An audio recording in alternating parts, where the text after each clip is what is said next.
Hello, my name is Lisa Courtney, and I'm a planner with BM Ross & Associates Limited. With my colleagues, Bruce Potter and Dale Erb, both of whom are engineers, we will provide an overview of the Growth Planning Best Practices Guide. This guide was developed with the support and assistance of the Huron County Planning and Development Department, the Economic Development Department, and the Public Works Department. In this presentation, we will briefly review the purpose and intent of the Growth Planning Best Practices Guide, and then provide an overview of the content of the guide. I will summarize general growth planning best practices and best practices related to studies, and then I'll turn it over to Bruce and Dale to speak to infrastructure and financing best practices.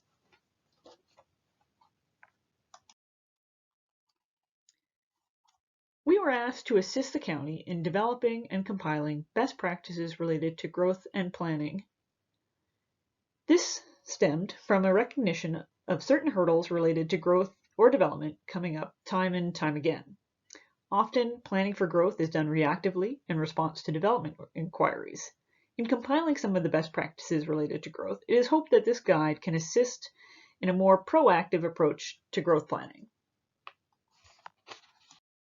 The intent of the guide is to be a source of information about growth planning and factors related to growth. The guide is a compilation of best practices, recommendations, and considerations of numerous growth-related topics falling under three main categories: infrastructure, planning and studies, and financing. The development of the guide was approached with the intent that it would eventually be a resource for county and municipal staffs and councils, as well as our development community. When we talk about growth planning, it's important to acknowledge that it is a difficult task. Many factors can influence where and why development or growth happens or doesn't happen. There are lots of developments that have sat for many years, and then something happens, and they finally get started and go. When it comes to growth planning, there are certain factors that are just out of our control, such as macroeconomics, and as such, these are beyond the scope of the guide. The guide is a guide. It touches on many topics at a relatively broad level. If we talked about every situation, every possibility for growth planning, it wouldn't be a guide, it would be a tome. It highlights best practices, considerations, and factors that municipal and county staff and developers should consider when thinking about how to plan for growth or development. There are three main categories of best practices: general growth planning best practices and studies, and that includes a section about EAs and Master Plans, infrastructure planning and needs, and then funding. Each section includes a number of different topics that are related to growth planning. We'll now go over some of the specific topics and best practices contained in the guide. The first section of the guide addresses best practices and considerations related to general growth planning issues. One such consideration is identifying growth areas. Historically, most communities have grown outwards from a downtown core, and then at some point a boundary was placed around the community. In some communities, depending on how the boundary was drawn, there could be multiple future growth areas on the fringes. In the community shown on this slide, you can see the multiple growth areas in purple. Extending infrastructure in 4 directions is not likely feasible, especially over the short term, so it's important to identify priority growth areas that are feasible to service or direct growth to. Another planning-related issue that comes up is incremental growth, or when lots are created by severance along an unopened road allowance. Creating a lot along an unopened road does not open that road, and municipalities are not obligated to open roads or build a road just because a lot was created. Often, the responsibility and cost of opening the road falls on the developer of the lot. Given this, it may be beneficial to consult with property owners when severances are proposed along unopened road allowances, so they understand the steps and requirements for opening the road and servicing the lots. In the guide, we also have a section that outlines why partial servicing in urban areas is problematic. In this example, the top figure shows what the lot configuration would be if the area was only partially serviced with either water or sewage. Compare that to the bottom figure, which shows how full servicing supports a much more efficient use of the land. It should also be noted that the cost of servicing is spread out over a larger number of lots when full servicing is implemented.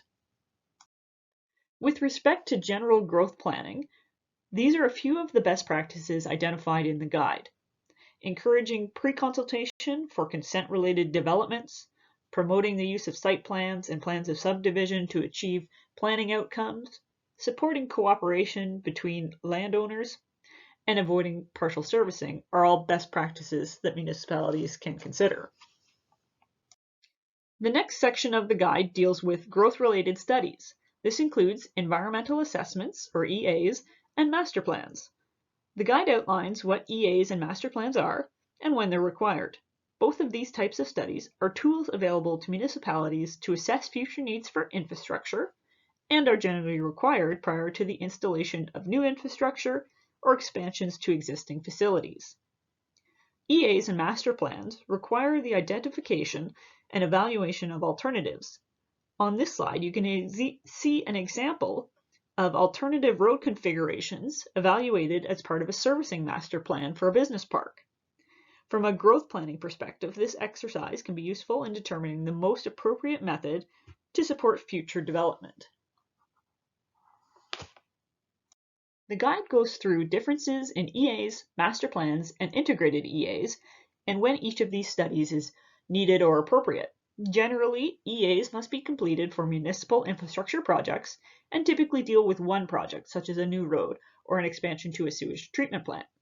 Master plans, on the other hand, are used to plan infrastructure projects over larger areas and/or incorporating multiple infrastructure systems. A master plan may be completed for servicing of a business park, for example, or evaluating existing or future needs for a water system or transportation network.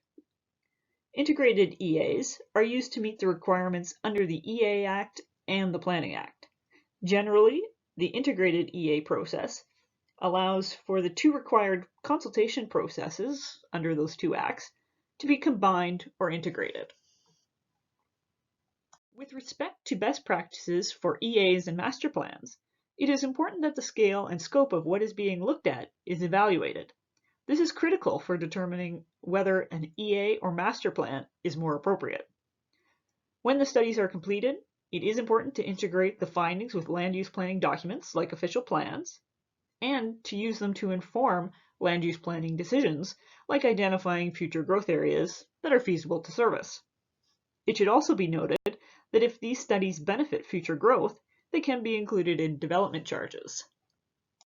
For integrated EAs, in terms of best practices, it is important to understand who the project proponent is, as that may impact the EA requirements. It's also important to be realistic about the timing. The EA and planning processes need to be compatible. If the project is already halfway through the planning process, it may not be feasible to integrate the process. It should also be noted that cooperation between the parties involved and clear communication is key. So knowing how much room for growth you have in your water and sewage systems is always a good thing to have a handle on, and this relates to both your treatment and supply, as well as the pipes that collect the sewage or convey the water. The calculations to figure out how much reserve you have are relatively straightforward. There are a few key pieces of the puzzle that you need to complete the calculation, including how much the system has been approved to supply or treat, so that's your rated capacity, how much is used by the community or the users, and how much capacity has been given away to future development or to vacant lots in the community. The rated capacity of the water or sewage treatment plants can be found in the environmental compliance approval for sewage and the drinking water license in the case of water. The current usage should ideally be based on 3 years of record for both water and sewage. For water, we consider the maximum daily demand, and for sewage, we would look at the 3-year daily average. You have to be careful when looking at the data so that things like water main breaks, where you may have an exaggerated record as a piece of your information, or other outlier data are weeded out if warranted. So at the end of the day, your uncommitted capacity, which is what you have available, is your rated capacity minus your current usage, minus any infill or vacant lots, and minus commitments that have already been made to development proposals. What is left is what can be provided to potential development areas should you want to make that choice. It's typically recommended that the calculations be updated yearly, but it really depends on whether you need to or not. If you have lots of growth, then you should likely make sure that the calculations are updated fairly regularly. But if things are slow from a development perspective, you can likely slack off a bit. Ultimately, this is a municipal decision. So once you know how much freeboard you have with your supply and treatment systems, how do you divvy it up? A municipal policy is one way of managing the water and wastewater capacity, which can be considered as a limited resource. A policy would help to guide who gets the capacity that is available, and once they get it, what happens if they don't use it. From this perspective, it is important that agreements include a get-out clause for municipalities so that they are not stuck with a commitment to provide capacity to a development that ends up going nowhere. Development of an allocation policy can support future infrastructure planning, as it can assist in sorting out priority areas for development based on what infrastructure is available, and can also provide a process for establishing a queue where you might have limited capacity available and you want to ensure that it is managed properly. Many allocation policies currently in place are based on a use it or lose it approach, where if a development does not proceed within the agreed upon timelines, their capacity allocation is revoked and reallocated. In this regard, the development of a policy should consider if extensions will be allowed and what the process for an extension request is. So the other thing that is that most policies currently in place do not guarantee capacity for the entirety of multi-phase development that may take place over many years. For developments planned over long time frames, capacity may be allocated individually for phases, and it may not be a guarantee that it is there for future phases. Bottom line, it's important to have the conversation in the early stages so that everyone knows what they're getting into. The guide document includes a number of considerations that should be contemplated when developing a policy, including who the policy applies to. Is it subdivisions, site plans, consents, intensification plans? Is the divvy up first come, first serve? Does the allocation need to be approved by council? What is the expiry period for capacity that is not allocated? What's the process for renewal? What kind of consent is required should the property sell from one owner to another? And a number of other considerations. The takeaway is that if you have a policy, it is hard to make an argument against what has been agreed to.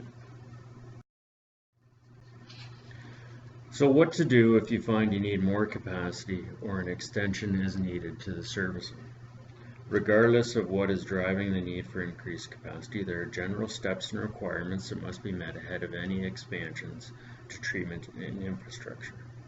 Ideally, municipalities will be monitoring the uncommitted reserve capacity to put themselves in a position to be able to plan for expansions ahead of them being needed. There is no governing policy outlining when an expansion should be planned and implemented, and this is because there are some municipalities with little or slow growth, where plants operate at or near capacity, and the cost of an expansion cannot be justified from a municipal financing perspective. The timing of expansions is further complicated when considering that approvals and studies often have expiry dates that limit how far in advance these can be obtained. So the steps prior to a capacity expansion will vary based on what level of expansion is required. These factors will also drive the need for class environmental assessments or other study work. So once you have an idea of where growth may occur and where you need to expand, you need to review the project to determine what the class environmental assessment process should look like. Major expansions to the facilities and extensions of the buried infrastructure will likely require an EA, or an environmental assessment, whereas replacement of old equipment where you are not increasing the capacity is usually exempt from EA requirements. Once your EA requirements have been satisfied, you can move into the design stage and ultimately obtain your approvals, and then you can proceed to construction following that. Municipalities can collect capital costs for works to be constructed that benefit future growth through development charge if a bylaw is in place. If expansions to major infrastructure are required or forecasted, municipalities can add these projects into their development charges. So at the end of the day, the timing for all this is usually the kicker, which leads us to our next slide. So the chart provided here outlines approximate timelines associated with increasing capacity through upgrades at existing facilities, expansion of existing pump stations, extensions beyond existing service areas, major expansions to water treatment, supply and storage infrastructure, and expansions of sewage treatment plants. So where a Class EA is not required, you can likely anticipate approximately 2 years of work. Design, approvals, construction, before the infrastructure is online. Expansions of pumping stations and services will likely require an EA, taking about a year to do, followed by another year for design and approvals, and a third year for construction. If a new water storage facility or well is required, the process to implement those infrastructure components can sometimes take 5 years. Whereas the expansion of a sewage treatment plant, due to the need for studies, extensive design requirements, regulatory review, and approvals, could take you probably 7 years prior to bringing the expansion online. Environmental constraints, additional studies like archaeology as an example, appeals, local politics, and approval delays can significantly impact any of the timelines. So the takeaway here is that timelines can be extensive and should be a consideration when thinking to the future.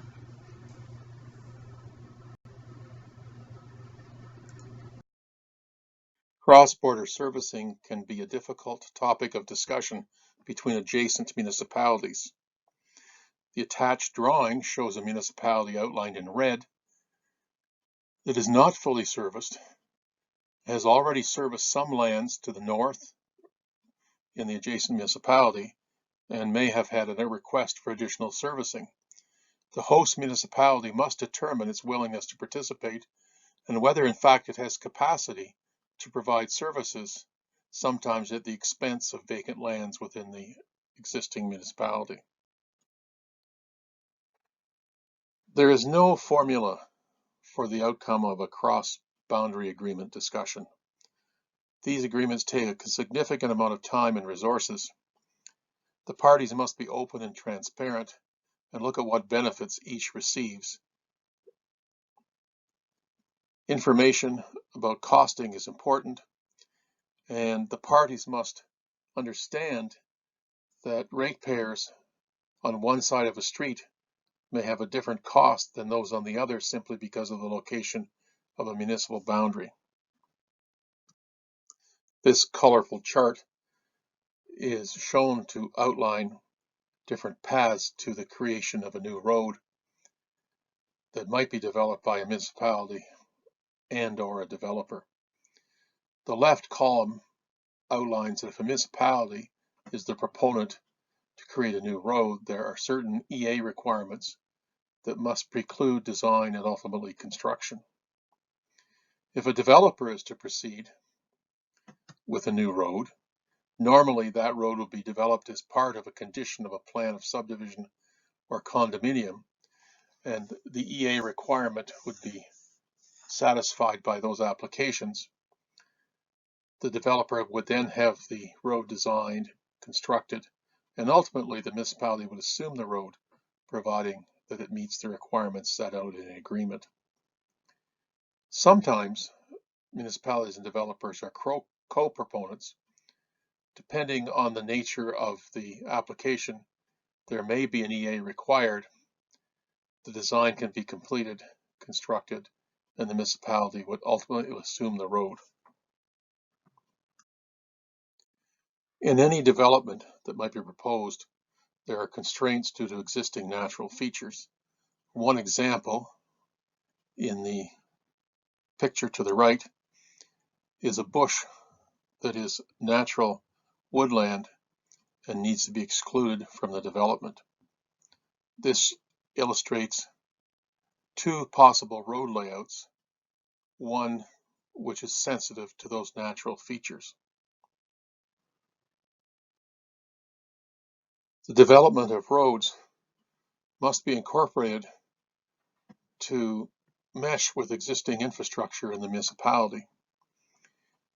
Normally, for developments of any size, traffic studies should be completed to determine traffic movements and what impacts will be placed upon adjacent areas. If there have been master plans for transportation services, those master plans that may designate future corridors should be embedded in the official plans. Connectivity is important for utilities, sidewalks, trails, and accessibility. Municipalities must stick to their standards to avoid difficulties as they negotiate works with developers. Municipalities should have standards that outline the expectation in roads to be constructed, not just for residential streets, but perhaps for industrial or arterial roads as well. It is important that these standards make sure there is enough room for all of the utilities, parking, trees, etc. that might be included in a road allowance. And perhaps the most important thing is that municipalities should apply these standards consistently and evenly across the entire municipality. When considering growth outside the built limits of a community, municipalities should ensure that stormwater management be addressed to their satisfaction, and at the end of the day, you want to make sure that the impacts from development are minimized so that property damage from flooding doesn't happen. You reduce the incident of surface ponding. You ensure that any development minimizes the impact to the existing groundwater regime, pollution, erosion, and sediment accumulation, and that any natural streams in the area are maintained in their current state. There are lots of different ways to do this, including ponds, infiltration methods, and buried infrastructure. The important thing that needs to be considered is whether you want to plan to deal with stormwater regionally or incrementally as development is considered. There are benefits to both approaches, and ultimately is dependent on the speed and density that development may be anticipated in the community. From an overall concept, regional is likely the best approach, which basically means one or two facilities for a potential growth area. But around here, few municipalities undertake the regional approach, as the slow nature of growth doesn't necessarily align with a broad-based plan. The advantages to regional are summarized on the screen. It makes it easy for future development. Maintenance is by the municipality, which is always a good thing. Potentially reduces costs for developers at the end. It can be designed as an amenity, which the entire community can enjoy. Costs may be recoverable through development charges. And the negatives for a regional facility are that it's inefficient if development is not localized. The costs of the initial construction can be significant. Municipalities must carry these costs initially as well. So the positives with site-specific stormwater management is that it can be tweaked to reflect the specific nature of the site development. There's no cost to the municipality at the onset. It often provides more opportunity for infiltration methods, and the development has certain flexibility given that they are in control of the design for that particular site. The negatives, of course, for site-specific stormwater management, the developer pays for it all. The municipality could eventually become riddled with a number of small facilities. Stormwater facilities take up space and might limit what a developer can do on their own site. The maintenance gets left with the private owners, who sometimes don't necessarily do what they need to do to maintain these things. So at the end of the day, the takeaway here is that stormwater is important regardless of whether it is regional or site-specific. But some level of future planning for this is always good. When it comes to growth planning, one question that often comes up is, who pays for infrastructure and/or the studies needed to support that growth? Often, it is growth paying for growth-related costs, rather than the existing tax base in a municipality. This may be accomplished through means such as development charges or cost-sharing agreements with developers. From a municipal standpoint, the ability to fund infrastructure improvements and studies related to growth must be considered in light of other funding needs, like existing infrastructure repairs and maintaining services, as well as budgetary constraints.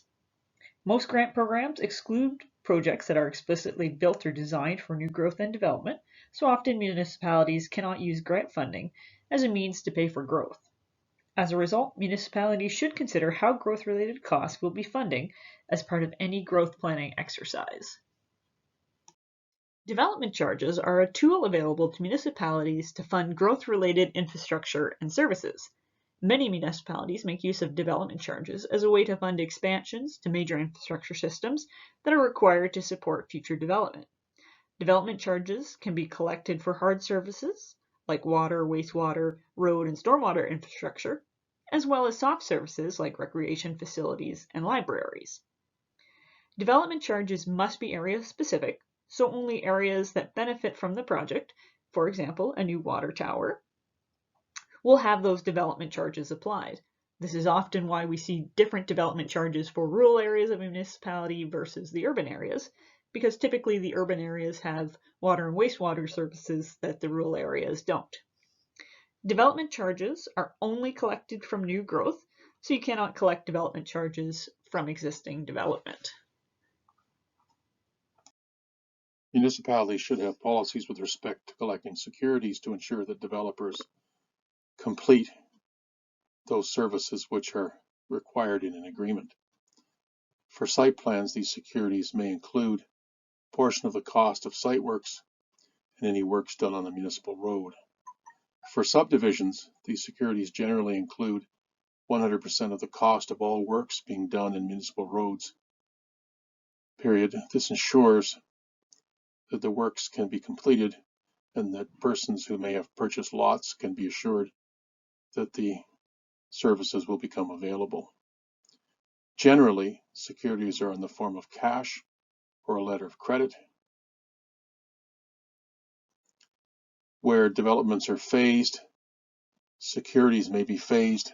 However, municipalities should be aware that certain future items that are required for the initial phases must be secured initially as well.